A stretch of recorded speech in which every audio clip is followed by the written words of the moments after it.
This week we're looking at wedding, conversion, and adoption in our introduction to Judaism.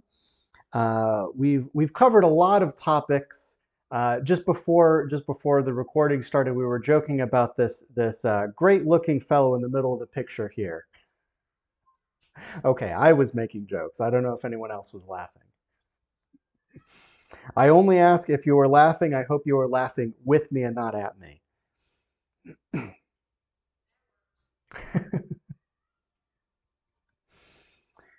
So, what goes into a Jewish wedding? Well, we spend a lot of time thinking and planning for weddings, but here's a quote from one of my mentors, one of my dear teachers, Rabbi Jan Katsu. This is a paraphrase, which is why I didn't quote him exactly here, um, but the quote is, "Prepare for your marriage more than you prepare for your wedding." We all know that a lot of preparation goes into a wedding, with making sure the guest list and the table arrangements and the flowers and the dress and the food, the hors d'oeuvres, the specialty drinks. There's a lot of pieces that picking out a band and the songs, right? There's a lot of planning and preparation that goes into a wedding. Make sure, if you're a couple and you're preparing for a wedding, that you prepare even more for your marriage during that time.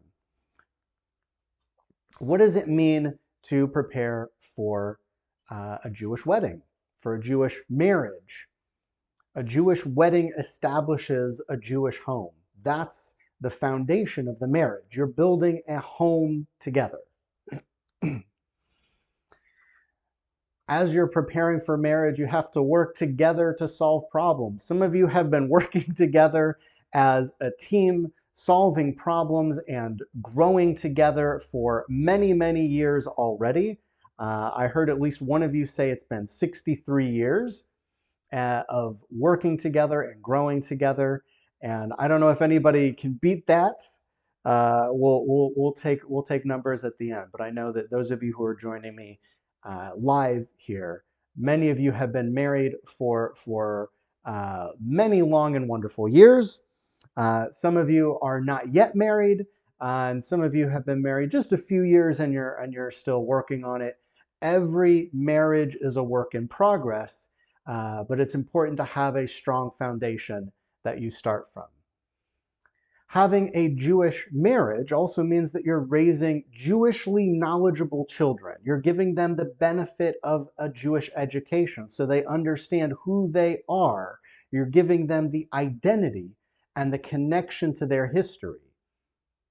Which, by the way, if you're a parent of young children or a parent of children at all, the gift of giving them a strong connection to a history and an identity and the principles and values attached to that, sociologists are now saying is one of the most important factors for leading a happy, healthy, productive, and self-fulfilling life. If you want your children to live a fulfilling life, and by the way, this goes for adults too. If you want to live a fulfilling life, one of the best things you can do is to learn about your heritage, learn what you and your people stand for, and recognize you're part of something that's bigger than yourself. That's tremendous in this world.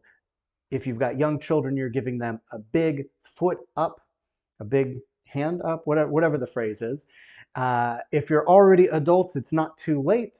I know that that's why some of you are here studying this evening and every evening to have a stronger connection to your heritage. And guess what? It's going to pay off. That's what sociologists say. That's what researchers say. You have to, don't take my word for it, as LeVar Burton used to say. The Chuppah, which we'll talk about in a moment, is your first home together as a couple. So a Jewish wedding is directly connected with the Jewish home.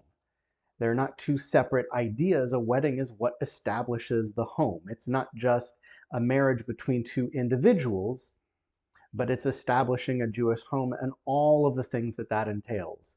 The joining of two families, the joining of two lives, the establishment of a joint mission together for the future. The ketubah is one of the key parts of a Jewish wedding. What is a ketubah? It is the writ, W-R-I-T, and a phenomenal English translation, if you know what a writ is. It's a writ of marriage. It's a written document which formally establishes the marriage in the eyes of Jewish law, in the eyes of the law according to Moses and Israel, as we say in the wedding, and in the eyes of God. Now, there are a lot of options these days. It's actually very easy to get a ketubah. If you've been married for a while and you don't have a ketubah, give me a call. Call me first thing in the morning. And it is surprisingly easy these days to get a ketubah. You can order something beautiful and big and fancy that is a unique work of art, which is the direction that many people choose to go. You can have a simple standard certificate, and I can make arrangements for that as well. You can have a whole variety of different texts on this ketubah. Usually they're in Hebrew, although it doesn't necessarily have to be, and we'll talk about that in a moment as well. So if you are about to get married, talk to me about your ketubah. If you are already married and you would like to have a ketubah to, formalize your marriage in a Jewish sense, then also talk to me. It can be a lot of fun picking one out together, choosing something that you both love that you can hang up on the wall of your home, and that is a symbol of not only your love, but your heritage passing on to future generations. You don't know how many times I've talked to folks who go back and they look at their parents' ketubah or their grandparents' ketubah or their great-grandparents' ketubah, and they say, wow, this is amazing to be able to look at this and hold this piece of history, this piece of family history that's so meaningful in our hands. Now, with all of those options, excuse me, with all of those options, the most important option that you have and the most important choice that you have from the beginning is choosing, do you want a modern or a traditional ketubah? I always put it like this to couples. I'm a Reform rabbi. I make no secret about that. When you're choosing a ketubah, if I'm the rabbi who's officiating, although I will not refuse to sign a traditional ketubah, I strongly discourage it. There may be some reason that you need or want to have a traditional ketubah, but I'll show you in just a few moments why you might want to consider other options, because there are so many beautiful modern ketubot, which is the plural of ketubah, that you have to choose from. Part of the ketubah describes exchanging rings, that you exchange a ring, either give a ring, the husband to the wife, or what's more common these days is for the couple to, excuse me, to exchange rings, the husband to the wife and the wife to the husband. That's built into the ketubah, and it's actually that exchange which seals the ketubah. That is what makes it legal. That exchange is what formalizes, finalizes, and makes it legal in a Jewish sense, not in a civil sense. That's what sort of seals the ketubah. Every ketubah has two witnesses. Now, it might surprise you to know, if you're just learning about ketubahs now, that actually you don't need to have a rabbi's signature on a ketubah. And in fact, you don't need the bride's signature or the groom's signature The only signatures you need on a ketubah are the two witnesses. They're witnesses that the ketubah was agreed upon, and number one, and number two, witnesses that the ketubah was completed by the exchange of rings. So they're saying, I saw it, they knew the terms, they exchanged rings. That's what makes it legal. Having those two witnesses, that's an old, ancient standard for establishing a contract. Some ketubot may also have tana'im, meaning stipulations. These are the things that you agree to in a marriage, the roles that you agree to. Sometimes they can be abstract. I promise to be a good husband. I promise to be a good wife. They can be very concrete. You know, will always have a home for you to live in. I will always rub your feet when you've had a long day. You can get as detailed as you like, or they can be very broad, but they're agreements of what each person's obligation is in the marriage, obligations to one another. So I mentioned you may want to think twice about a traditional or an Orthodox ketubah. In this case, those terms are basically interchangeable. Here's just one quote that's at the center of the ketubah. The husband says to his wife, or the groom says to the bride, "Be my wife according to the practice of Moses and Israel.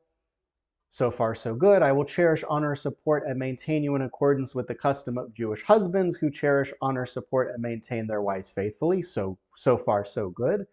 And here I present you with the marriage gift of, if the bride is a virgin, meaning she's never been married and she's never had a child, that by legal Jewish definition in terms of a wedding, in most cases that is what defines a virgin.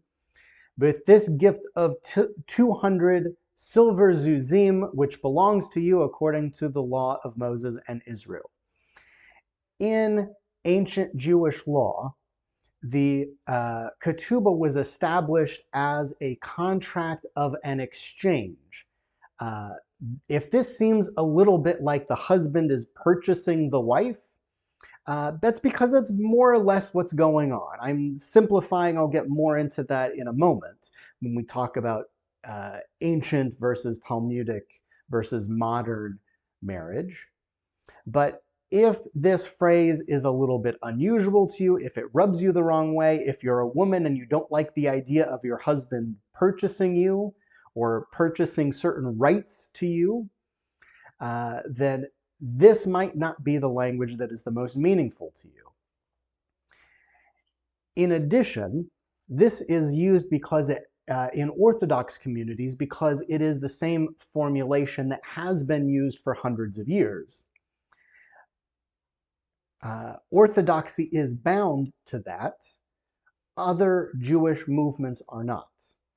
However, even if you have an Orthodox ketubah, even if the wording of the ketubah is the traditional wording, if you are not married in an Orthodox ceremony, then the ketubah will have no bearing in an Orthodox court of Jewish law anyway, or it may or may not have bearing.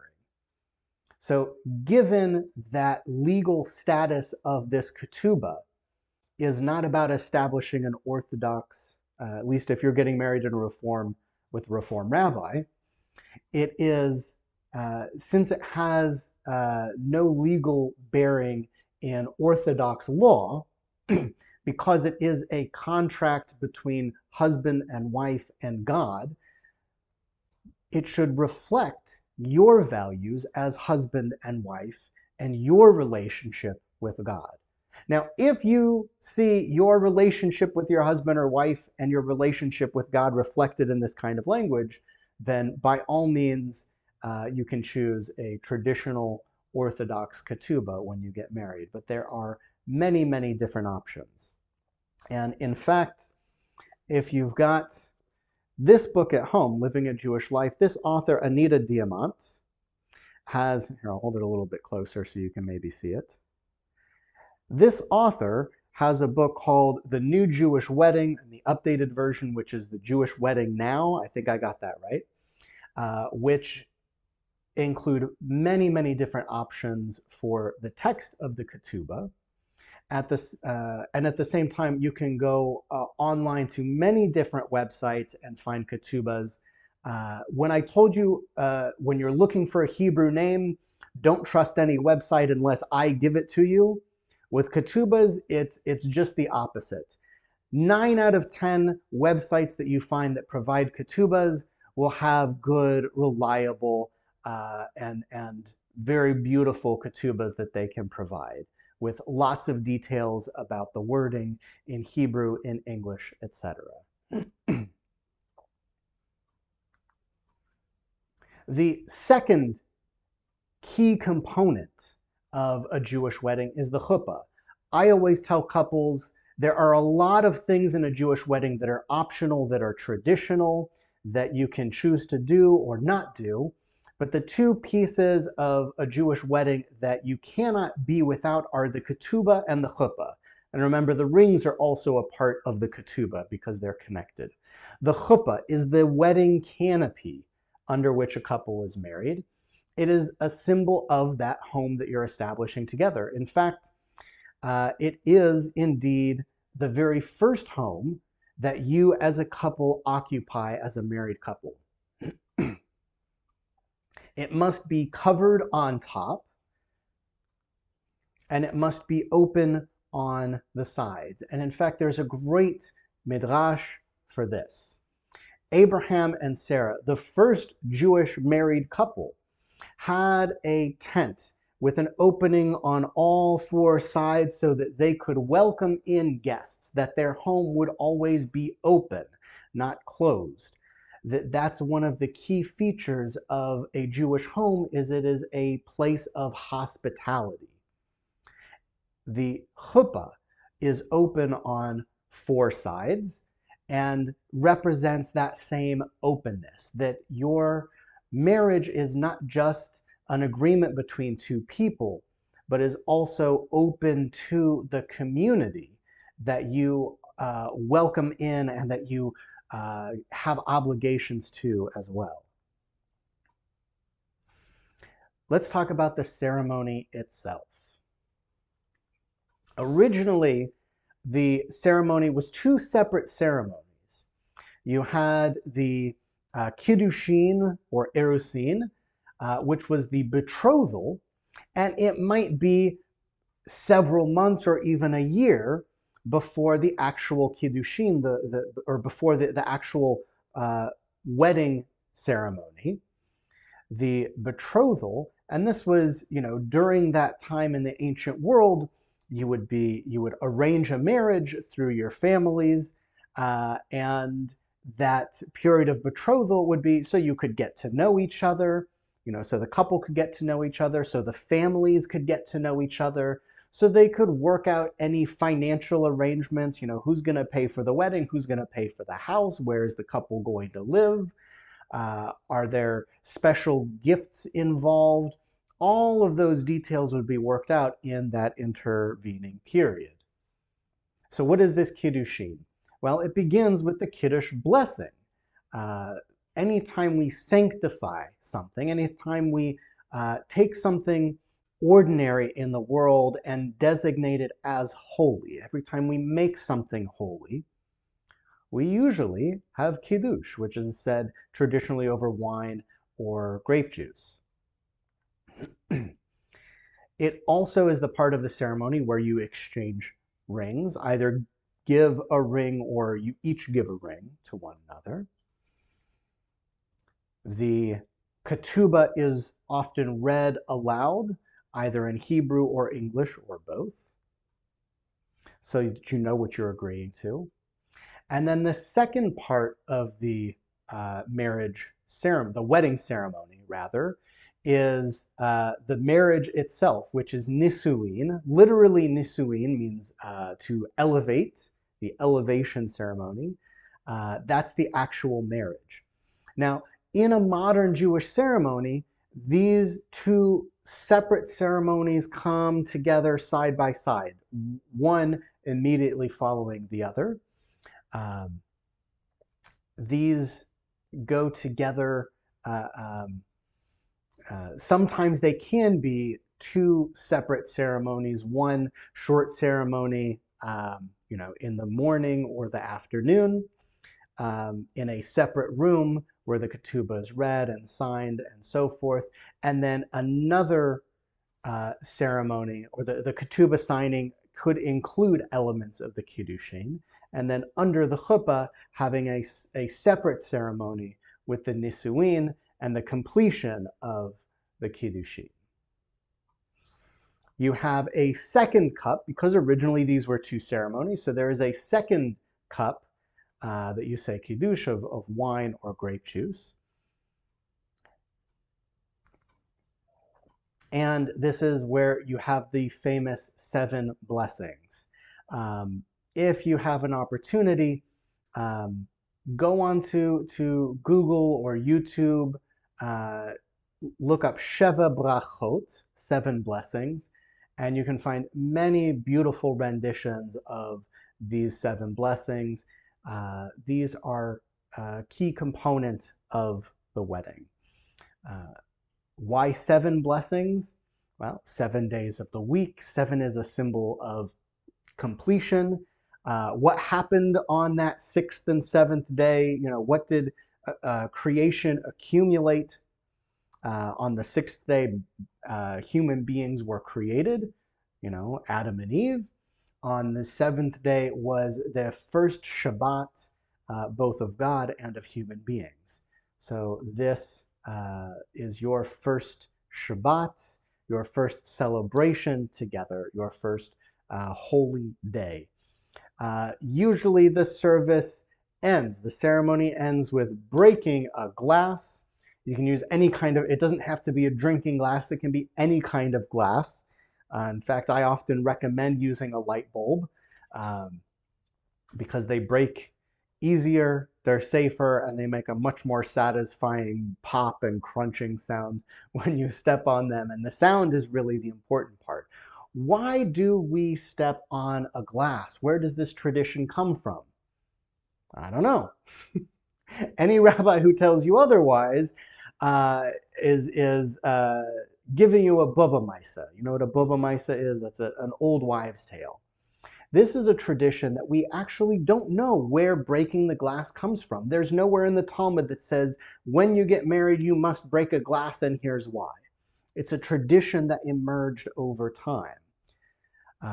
The earliest record, which does come from the Talmud, shows there was a particular wedding where all of the guests were partying and shouting and getting out of hand, and the father of the bride was shocked at all of this frivolity at what's supposed to be a sacred occasion. It's joyous, but it's sacred.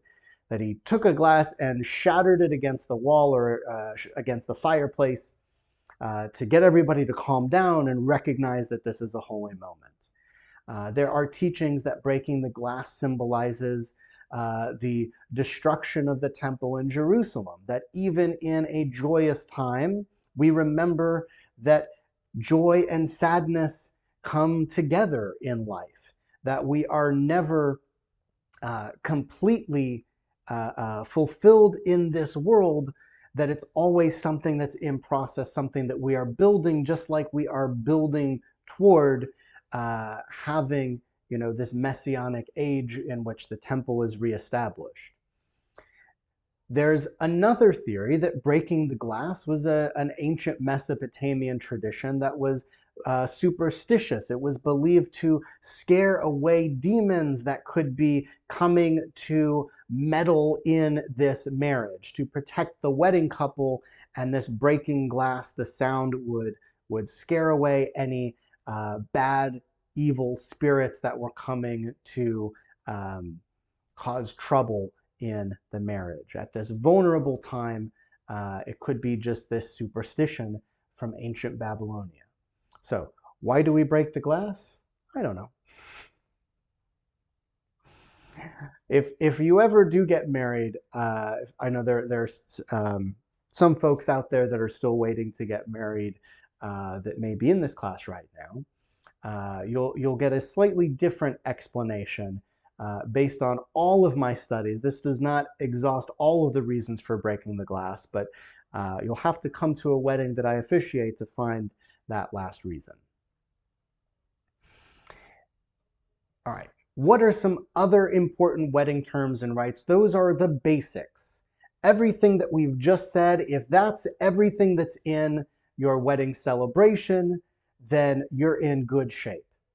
But that's not all of the traditions that we have to draw on in our tradition. There are so many beautiful traditions, such as having an ufruf. This is a Yiddish word, and an ufruf is, not surprisingly, an Ashkenazi tradition to have a celebration with the bride and groom on the bima, on the Shabbat before the wedding, so that the entire community can sing and congratulate and well wish the couple who is about to be wed. There's also a tish, which is a big celebratory meal, often the night before the wedding. This is sort of like the early version of, the PG version, or at least PG-13 version of the bachelor party. It was in traditional times in the shtetl. This is another Yiddish word. This was all of the men in the community would get together and throw a big feast for the groom. They would have wine flowing. Sometimes there are traditions even of breaking the dishes afterwards, which is meant to be a blessing. Just like you can't unbreak the dish. Once you're married, it is a permanent bond. It is a permanent change in your life and in your being. Just like you can't unbreak a plate, the wedding changes you in a fundamental way. During the wedding ceremony itself, often right after the bride has entered, and by the way, I'm using bride and groom, but of course it could be two brides and two grooms. There are many different arrangements. So forgive me if the language is excluding anything. It's not intentional, but I'm bouncing back and forth between traditional Judaism going back hundreds of years and modern day Judaism. Hakafot is circling, when the bride would walk in a circle around the groom 7 times. Again, you see the number 7, this important symbolism in Judaism, recognizing, connecting this marriage to the very first marriage between Adam and Eve, to the very act of creation. And what is a wedding but an act of creation, because it is creating a Jewish home. And from that Jewish home, creation continues through hopefully raising children. There's also a tradition of a bedekin, which is a small ceremony that could be, well, it doesn't have to be a small ceremony, a ceremony that comes before the Chuppah ceremony. Often this is where the Ketubah will be signed, but literally bedekin means unveiling. So the bride comes in with a veil. This dates back all the way to biblical times. Abraham, Isaac, and Jacob. Well, when Jacob got married, his bride was wearing a veil. And by the time the ceremony was completed, he took the veil off of his wife and realized it was not the wife he was expecting. You guys know this story, right? The 2 sisters, Rebecca and Leah? All right. Look it up afterwards. And so because of that, there is a tradition of having an unveiling where the groom removes the veil from the bride. They have a very special spiritual moment in which they recognize one another, not just physically, not just identifying, yes, this is the correct woman, but yes, this is the correct woman, or this is the correct man for me. And in that very special moment, then the veil is replaced in this tradition before the bride walks down the aisle. There's also a tradition known as yichud, which is a period immediately following the wedding ceremony where the bride and groom have a separate room, a separate space that is just for them. It's actually a very lovely tradition. Of course, you can imagine the origins of yichud, that, okay, this couple is married, now let's put them in a room alone together, right? That's how you make the marriage official. But, you follow me, but there's also a very nice, in the middle of a wedding day, when there are all of these details and all of these people that you are attending to, even as the bride and groom, sometimes it's nice to just have a moment to breathe before you go and greet all of your guests, to say, wow, we're married. Just make sure that there's a snack tray in the yichud room. Get your food delivered there, before the meal, because you won't have a chance to eat at the meal. There's also a tradition surrounding Jewish marriage called shidduch, which is a match or matchmaking. And in fact, shidduchin, the matchmaking process, is still practiced in many Orthodox communities. You go to the matchmaker, you say, okay, this is my family, this is what I have to offer, this is what I do, this is my education, etc. These are my interests, this is my personality. Can you find me a match? And in particular in ultra-Orthodox communities, a husband and wife, and in this case it is husband and wife, may only meet each other 2 or 3 times before the wedding. Because really, the idea of a shidduch, of having matchmaking, is that that your families get along, that your goals in life are well matched to one another, that you are a good fit on paper. So really the only question is, can you stand each other to be in each other's presence? Can you hold a conversation? And once you find that out, then the rest takes care of itself. And so this is still practiced in a lot of especially ultra-Orthodox, but not only limited to ultra-Orthodox communities, because it is, it's not so different from going on a website where you put in all of your information and upload some photos, and an algorithm matches you up. It's not so different, and it's not so crazy when you think about it. There is another Yiddish word, besheret, which means destined to be together. That it's meant to be, maybe is a better translation. Yiddish is difficult to translate. Yiddish is just Yiddish. Any Yiddish speakers here? Yeah, anyway, Yiddish is tough to translate. Besheret is meant to be. There's this idea in Judaism that from the time you're born, there is your spiritual counterpart. Some texts even describe it as the second half of your soul. I've been told in some Spanish-speaking countries, but not all, that you have an affectionate term as media naranja. Have you ever heard this before? Okay, a couple of you, yeah. That's your second half. In English, we have, my better half, which is less elegant, but still contains the same idea. 2 halves that make a whole. This is the idea of besheret.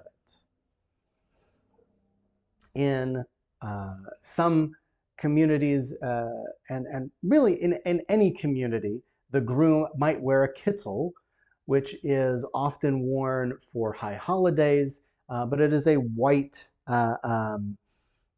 outer coat, I guess you could say, a white coat or gown, a white garment that's worn that is a symbol of sacredness, of holiness, of purity. Now, isn't it interesting that in the traditional Jewish wedding, the groom wears a white dress. The kittel it's a beautiful tradition, and if you're interested, I know a lot of people, even in this community, wear a kittel either for high holiday services or may have worn a kittel during a wedding. It signifies, just like the bride wears a special dress that signifies this special moment, a kittel has that same effect. It's a special garment that is marking the holiness and specialness of this moment. Finally, it would not be a wedding without a party. So you have Seudah Mitzvah, the joyous celebration meal following the Chuppah. And during the meal or just after the meal, you'll have dancing, including the hora, also known as the chair dance. This is where, in many cases, you'll raise up the bride and groom on a chair and dance around, sometimes each holding one end of a handkerchief. There are many different traditions, many different variations, not just on that, but on all of these. A lot of different traditions and variations. And of course, these are not all of the wedding traditions. They're just a few of the my favorites and most interesting.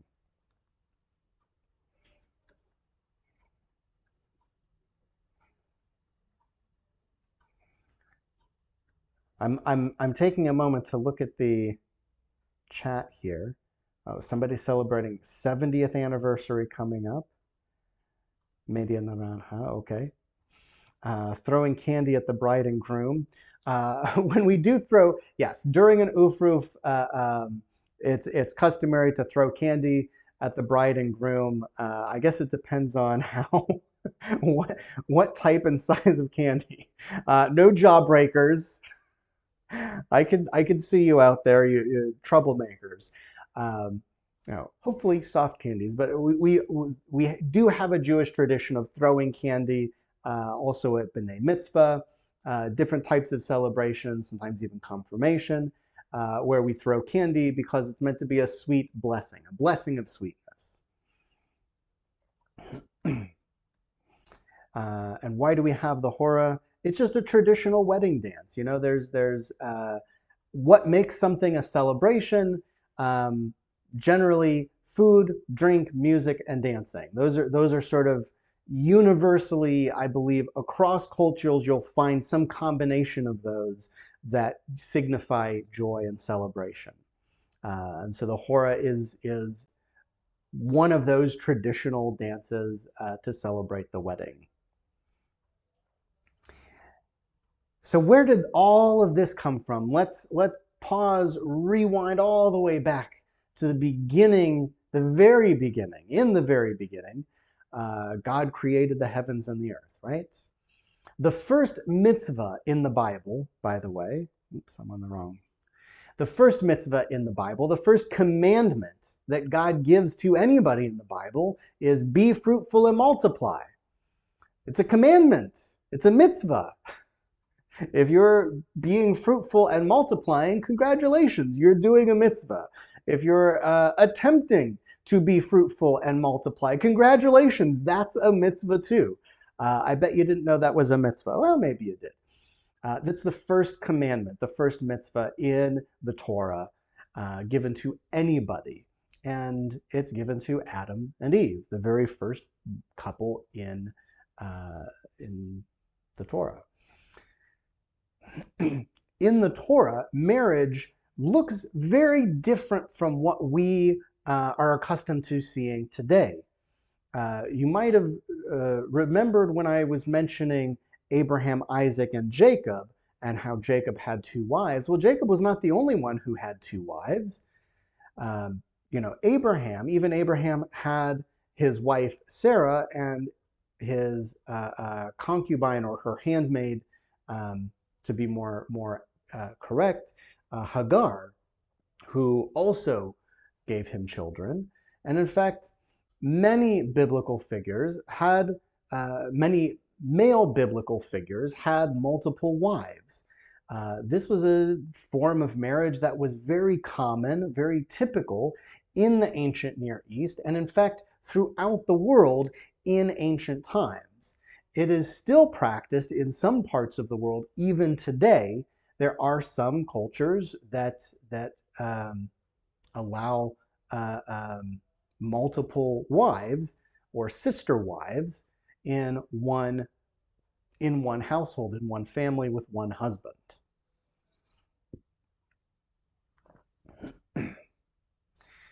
However, even going back to the ancient and the biblical idea of marriage, there were specific rights and responsibilities that came with the marriage.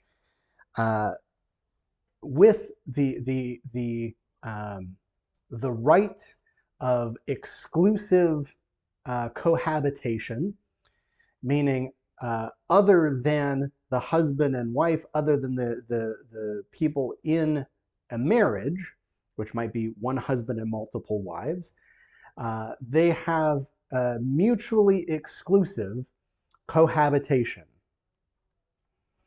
There's also a responsibility that is financial responsibility, that in the ancient world and in ancient and in biblical texts, only men under normal circumstances could own property, could own cattle, could earn a living doing most types of jobs. In fact, doing just about any type of jobs that were permitted. And so in a marriage, a woman would begin under her father's household, under her father's responsibility, and he was expected to provide for her as his child, just as he provided for his sons. After the marriage, the responsibility for providing for that woman, regardless of any other circumstances, became the husband's responsibility. So in being married, he was taking on this financial obligation to care for a dependent. Oh, there we go. Or what I just said. In addition, the husband provided financial compensation to the bride and or the bride's family. That's where the exchange of rings comes from. You might remember that text that we had up here earlier from the traditional Ketubah. That's the ancient or traditional Ketubah, which is the exchange of 200 zuzim for a virgin. That's the compensation that's provided. That's now symbolically included with that ring. And in fact, when you give a ring, the traditional Jewish wedding ring is not the engagement ring, is not adorned with diamonds and gemstones and beautiful carvings, at least in the Ashkenazi world, although not only the Ashkenazi world, but in fact is a solid metal band, usually gold or silver, because if it's solid metal, then it has a definite value. You can take that, you can weigh it, you can say, okay, here's the price of silver, here's the weight of the ring, and we put those together. That's how we get a clear compensation that I am providing to the bride. Whereas a gemstone or an artistic carving might be subject to some uncertainty about the exact value. You would have to take it to an expert. Most people can't look at a diamond and say it's worth this much money. I don't know, maybe some of you can. Do we have any jewelers here? Where's Ito? All right. Other than Ito, probably you would need to ask an expert. So the idea of a solid gold wedding ring also has important symbolism in the fact that it is an unbroken ring that is a circle, a cycle, that it is bound in by itself. Just as a husband and wife are bound solidly together, that there is no gap, there is no space between them.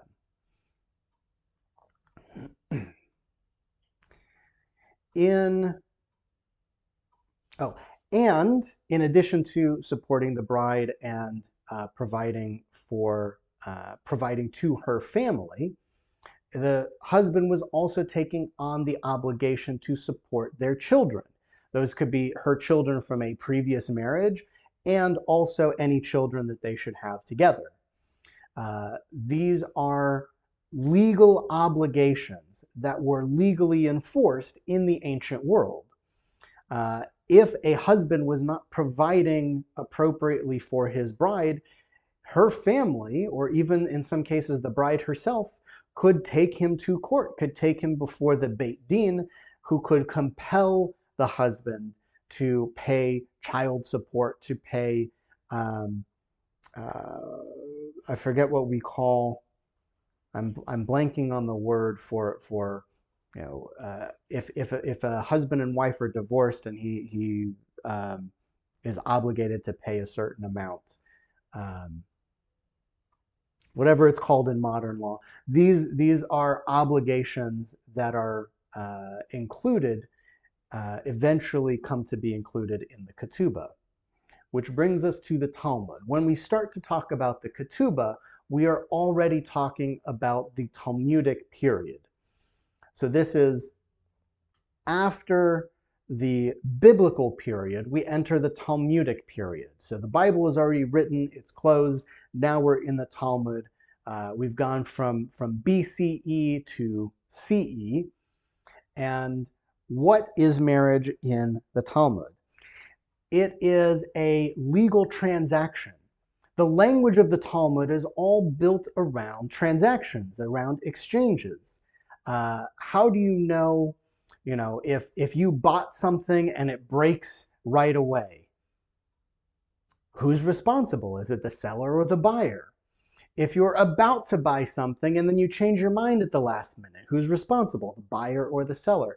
These are the earliest laws of the Talmud regard laws of exchange. There's also, criminal law, so to speak, which is a totally separate category. All right, we know that marriage does not fall under the category of criminal law. There's no way that that would even make sense.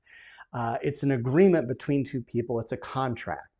And the earliest forms of contracts were exchanges. I give you this apple, you give me, one silver piece. So when does that transaction take place?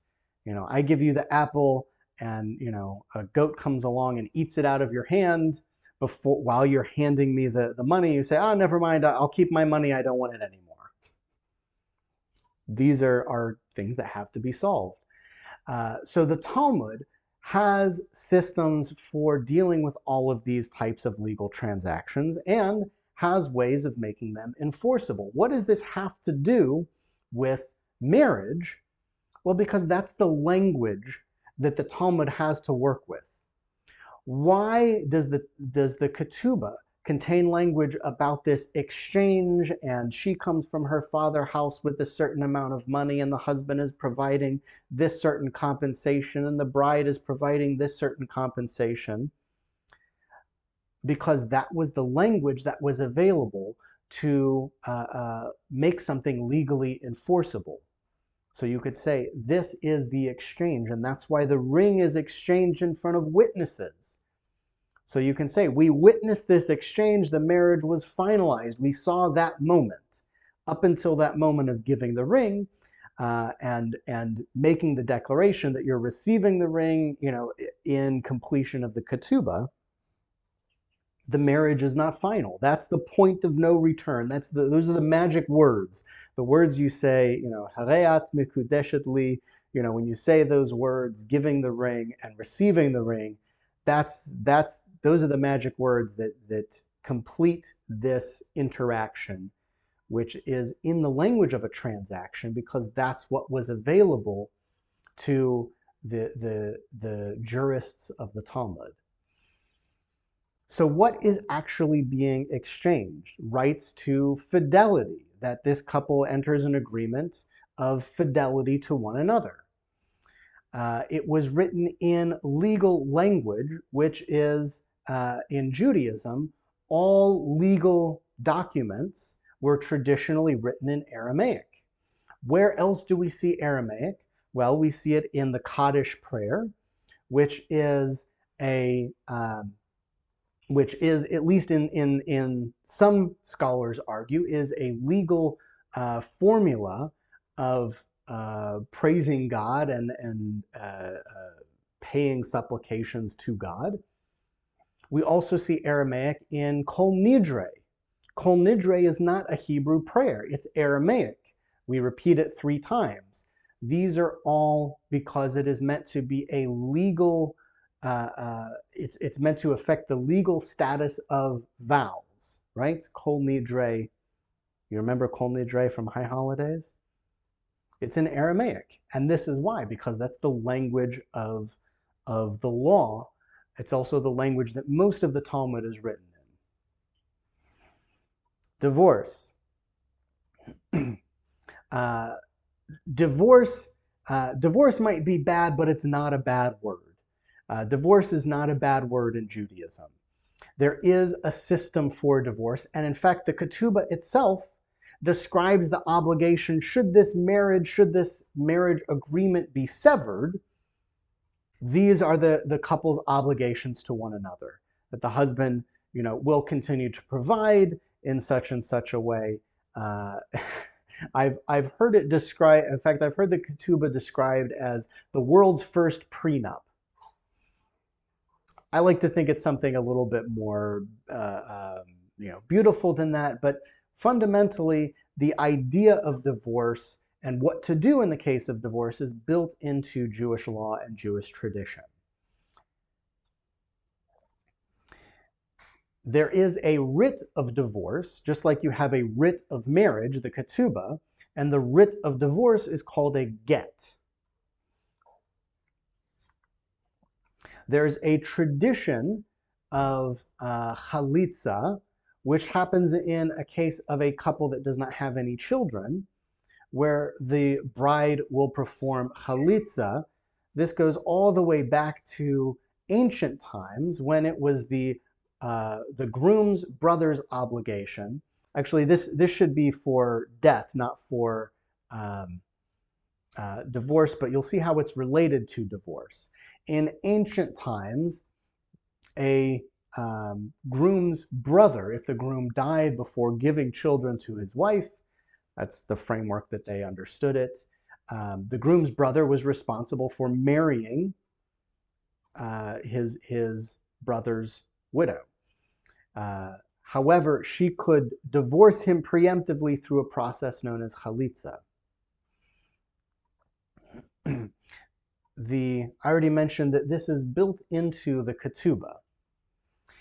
A get is meaning the legal, Jewish legal writ of divorce. We're talking about religious law. We're not talking about secular law, about civil law, right? The legal writ of divorce, which is called a get, the husband gives to the wife. That's his way of divorcing her, but she also must accept it. This is written into ancient Jewish law, that it must be given by the husband willingly and received by the bride willingly. And when one of those situations can't happen, when you can't have a mutual agreement, there are other ways that the court might compel one party or the other in certain circumstances.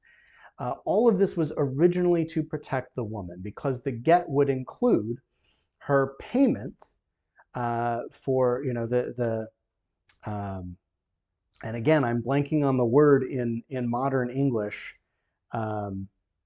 When a couple gets divorced and has to pay alimony, this would include the alimony payment, right? That's part of the get itself. It was originally designed to protect the woman. So if the husband says, I don't like this woman anymore, I'm divorcing her, I'm no longer financially responsible, well, not so fast. You still have to give her the get. She still has to accept the terms.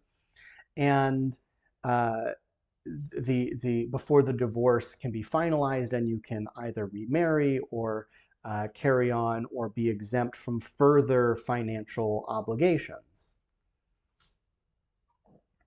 Now let me talk about the reasons for divorce that are considered acceptable according to the Talmud.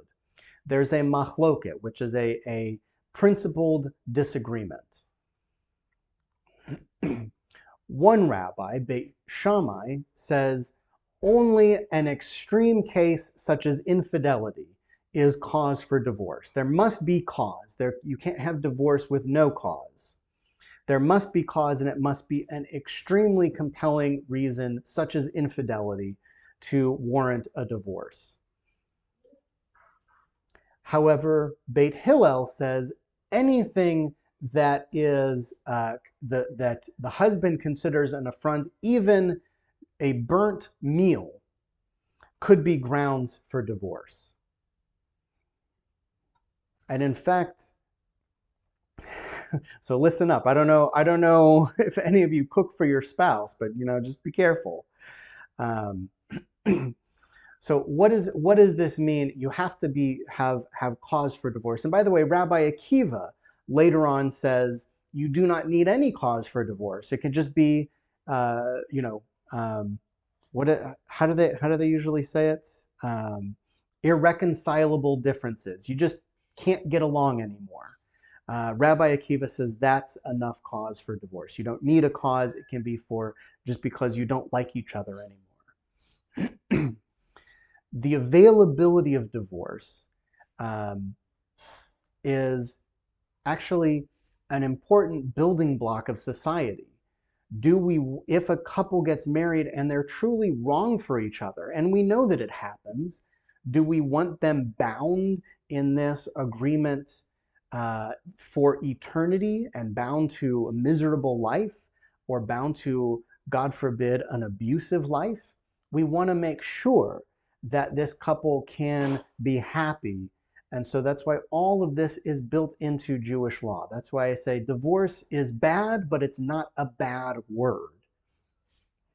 And of course, next comes remarriage. I'm going to begin with talking about some of the interdenominational issues related to remarriage. So if you got married in a Jewish ceremony and you end up remarrying somebody else in the Jewish faith, the denomination that you're marrying into could have major implications. Most Reform rabbis do not require, for example, a get from a previous marriage before you're allowed to be remarried.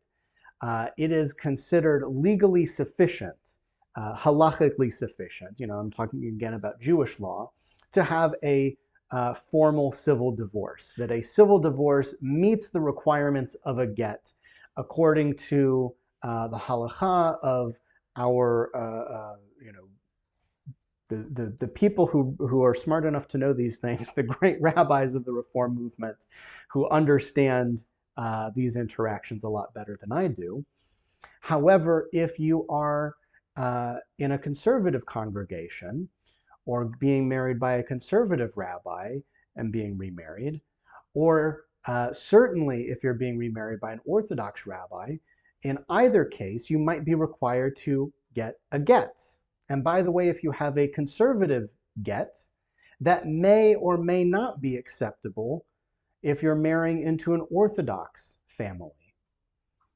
And if you have an Orthodox get, that may or may not be acceptable for a different form of Orthodoxy. If you are marrying from modern Orthodox to Hasidic or vice versa, you might have to go through the process again of getting a get that's approved by that rabbinate.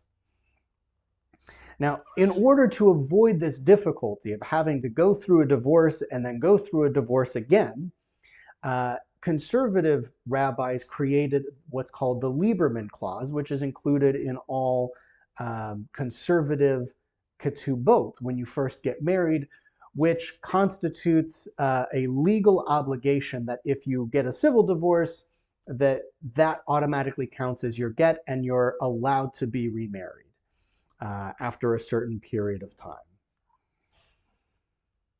However, that may or may not be accepted by all rabbis and by all denominations of Judaism. And I'm talking not just interdenominational in North America, but also we're talking about interactions with the Rabbanut, which controls marriage in Israel, the ultra-Orthodox rabbinic establishment in the state of Israel has total control over, total authority rather, over marriage in the state of Israel.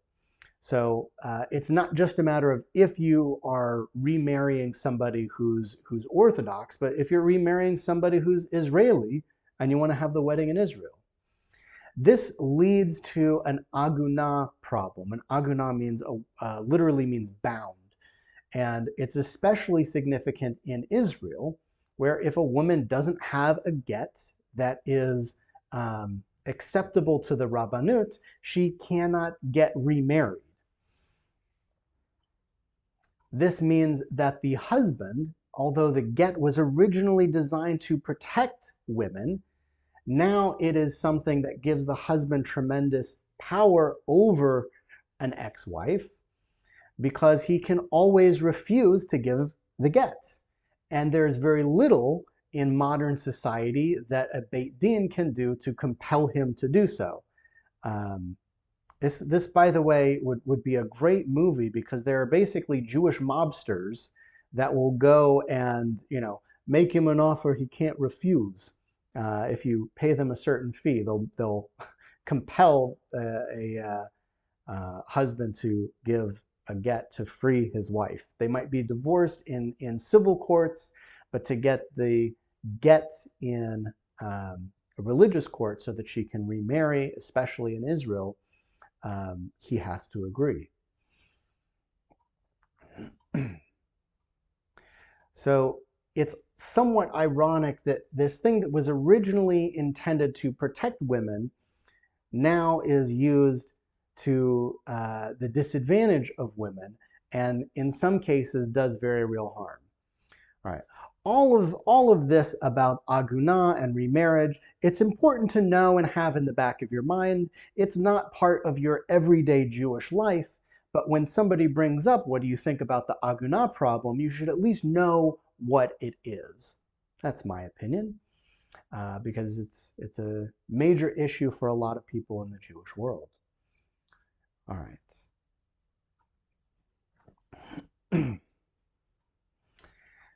Now we talk about conversion. This is particularly relevant, there we go, to many of you who are in the process of conversion right now, who are taking this class as part of the requirements for conversion. What is the basis of conversion? Well, conversion is also known as becoming a Jew by choice. Some people prefer the language of Jew by choice. Some people will never say a Jewish convert because you can't convert to Judaism, you can only choose Judaism. Or you can say that you have always been chosen. The nomenclature here, to me, I'm a, call it what it is kind of guy. You've converted. That may mean a lot of different things at a spiritual level. It may mean that you have always been Jewish and it took you a particular path in life to discover your Judaism.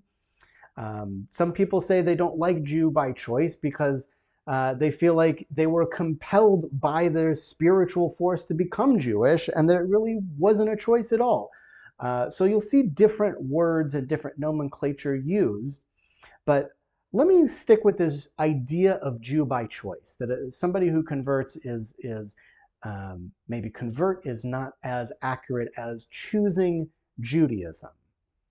And what does that mean? Well, let's start at Sinai.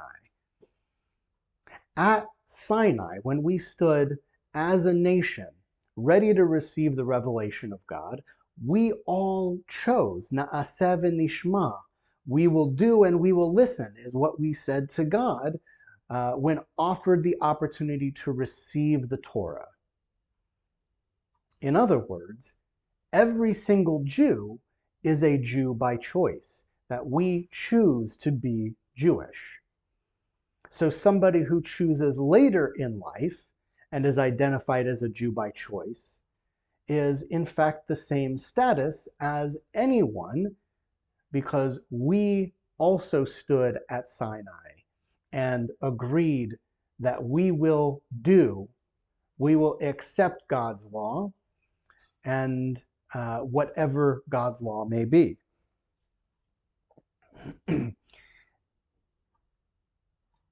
Now, in fact, I'll come back to that. Essentially, what we formed at Sinai was a covenant. Now, this is not the first covenant with God. The first covenant with God was formed, the first covenant with God was formed by Abraham, although that's also not God's first covenant with a human being. God makes a covenant with Noah. God makes a covenant with other biblical figures before Abraham. But the first mutual covenant is between Abraham and God. That's why we call Abraham the first Jew, because he was the first covenant. At Sinai, we accepted a fuller covenant, which is the entire Torah. When you become a Jew by choice, you're accepting that same covenant. Now, the first convert, other than those who converted at Sinai, or who chose this covenant at Sinai, was Ruth, who very famously said in her I don't know why I'm forgetting so many words today. In her eponymous, is that the word? It's named after her. In the book that's named after her, there's a word for that. In her book, she said, "Your people will be my people, and your God will be my God." And in fact, when you get if you are going through conversion and you get a certificate like this one, oh, this has a different quote from Ruth. Just kidding. Different quote. This says, "Whither thou goest, I will go," which is another quote from Ruth. But Ruth said to Naomi, "Your people will be my people, and your God will be my God." This, combined with Sinai, becomes the formulation for conversion. How does a person, we've got the idea that a person can become Jewish. How does it work? Well, we look at Sinai and we look at Ruth. Ruth said, "Your people will be my people and your God will be my God." That, through that phrase and through what she did before and after, she became Jewish. She became part of the Jewish people. Notice the order, your people first. And she became a member of the Jewish faith by worshiping God. So this is carried out by milah, or hatafat dam. There is midrash, meaning stories about the stories of the Bible, which tell us that milah was not kept stringently in the land of Egypt, and that in fact there were circumcised and uncircumcised slaves who left Egypt. But before ascending Sinai, the reason we needed all this time to prepare for Sinai is that all of the men who were not circumcised had to go through milah. And so when you convert to Judaism, you also go through milah. Or if you have already been circumcised, then you go through hatafat dam, which is a drop of blood. Of course, this is for men only. Men and women at Sinai went through a process of purification. Moses says, purify yourselves, don't come near anything unclean. And what does the process of purification look like? It's immersion in mikveh, also known as tevilah, immersion. So when you convert to Judaism, you go through the same process as all Jews have in the past. Just as when we stood at Sinai, we went through milah, if necessary, and tevilah to purify ourselves, to receive God's word, God's revelation, and enter into this covenant with God. That's exactly the process that you go through, or that one goes through in the process of conversion. Finally, just to make sure that everything is above board, everything kosher, everything was done in a proper way, you go before a Beit Din.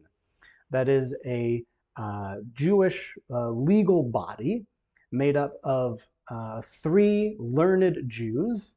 I am a learned Jew. There may be other learned Jews in this congregation who are not rabbis. You don't have to be a rabbi to sit on a Beit Din. But you would have 3 learned Jews. Typically, at least one would be a rabbi, meaning that they have authority, excuse me, to make legal decisions for a Jewish community.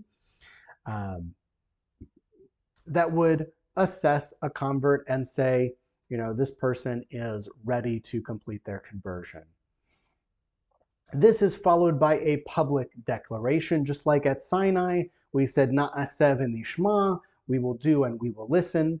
Just like Ruth said publicly, your people will be my people, your God will be my God. A public declaration, which usually takes the form of a Friday evening service. Everybody who's going through conversion will come up onto the bima and recite a public declaration of their Jewishness as well as the Shema. That becomes part of the ceremony. If you've gone through all of these requirements, if you have milah, if necessary, if you have tevilah, if you have Beit Din, and if you have public declaration, then it is indisputable you are Jewish and recognized as such across the board. Yes, we've talked about differences in recognition of converts between different denominations, but these standards are universal.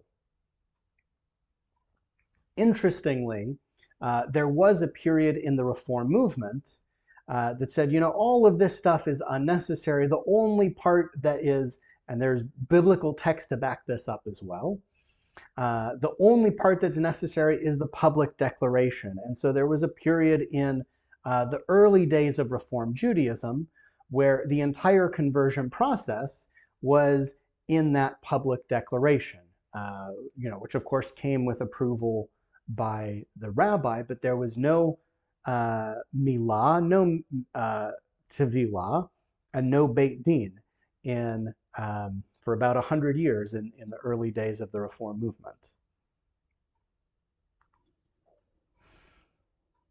If we're talking about conversion, let's talk about proselytizing. You've probably heard Jews do not proselytize. And it's true. There are some religions that believe anyone who does not share their faith is condemned. That anybody who does not show their faith will not be able to achieve congress with God or whatever that means. Go to heaven, etc. Nirvana, I don't know, whatever you have. In Judaism, there is not such a concept. In Judaism, you can be a non-Jew and still fulfill all of your obligations towards God and still live a good life and be a good person and receive an appropriate reward. My cat's making some noise over here. So in Judaism, there's no reason that proselytizing is necessary.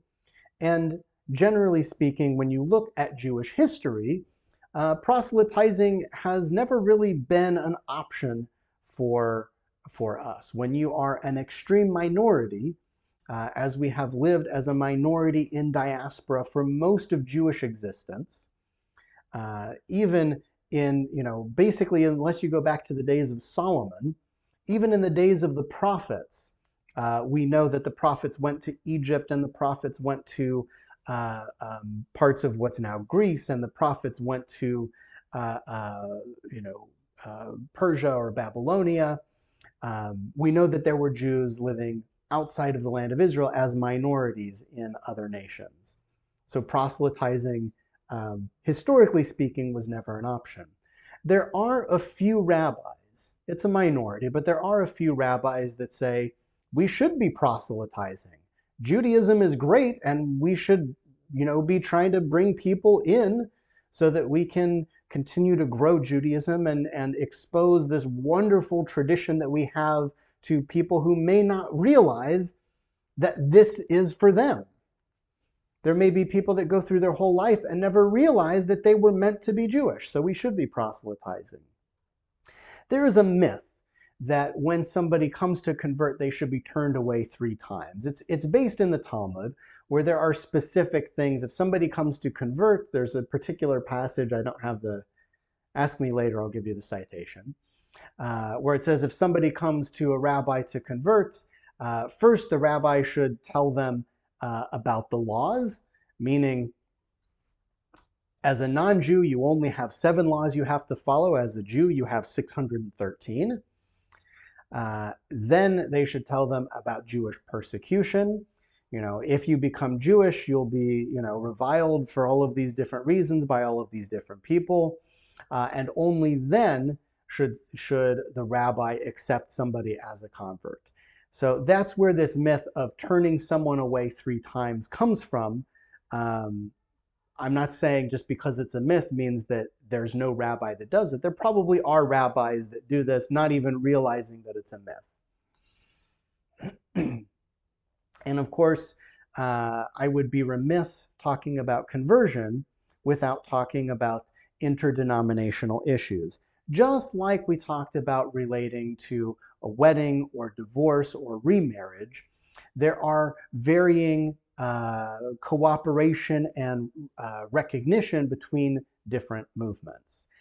There are people who would be considered Jewish in an Orthodox setting that in a Reform setting, they would be required to go through conversion.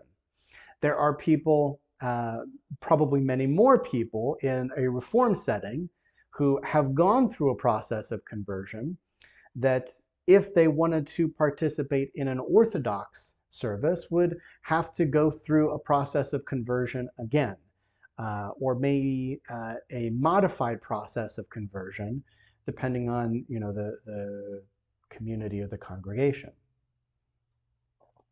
I won't go into more detail on that because we're just about out of time. And I want to take just a moment to talk about adoption. I'm going to go through this last slide pretty quickly for the sake of time. But of course, if you have questions, come to me, let me know. The Talmud says in Sanhedrin 19b that whoever rears an orphan in his house is considered as if he had begotten that child. So adoption goes way back in Judaism. It is an established practice. And when we're talking about parentage and Jewish status, an adopted child inherits their Jewish status from their parents. So, meaning their adoptive parents. What this means in contemporary practice is if a child has Jewish birth parents, then there is no question, there is no doubt. They are considered Jewish and do not need to go through any process of conversion. They go through the same Jewish birth rites that they would go through if they have not already. You know, if they're already a young child when they're adopted, presumably if they have had Jewish parents, then they've already gone through those rites. If a child's parentage is unknown, you know, this is the fire station baby, interestingly, there is a presumption of Jewishness, even in a society where it's unlikely that their parents were Jewish. This child is assumed to be Jewish because we don't know who the parents are, so they could be of Jewish birth. And so they also do not have to go through a process of conversion. They would go through the same regular Jewish birth rituals as any other child if they're assuming they're adopted by Jewish parents. You know, that's the framework here, right? So they still go through the naming, they still go through the same birth rituals. This also applies to a child that is adopted from non-Jewish parents. Still goes through naming, still goes through birth rituals, but in addition, they would go through, that should say tevilah, that's a typo, immersion, tevilah, that should be a V instead of an F. Tevilah, l'shem giur, the immersion for the sake of conversion. that they go through the process of conversion as an infant, which is almost like almost like a baptism, you might say, but that's a Christian thing. And I would say, where do you think they got it from? The tevilah, the immersion of the child as a baby, to fully clarify their Jewish status, as well as the standard naming and birth rituals. Then the final step in conversion for a child who's adopted, even though they have gone through all of the rituals, they still have an option at B'nai Mitzvah to choose Judaism if it is known that they had non-Jewish parents, non-Jewish birth parents, I should specify. They have the option to either go through B'nai Mitzvah, which functions as something of a confirmation. It formalizes and seals their Jewish status. Before that, they are under the presumption of Jewish status. Or they have the option to reject B'nai Mitzvah and reject Judaism, and there's no penalty for that. It is as though they were never Jewish. Normally, somebody who rejects Judaism after being Jewish, including somebody who converted as an adult, for such a person, they are still Jewish. They're just a very bad Jew. They're considered they're considered. I was checking for anything new in the chat.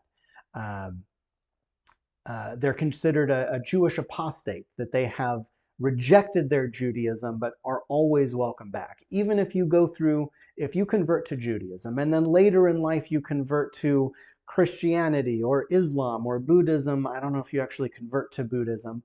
If you go through a process of conversion to another religion, another faith, another practice, another people, nevertheless you remain Jewish.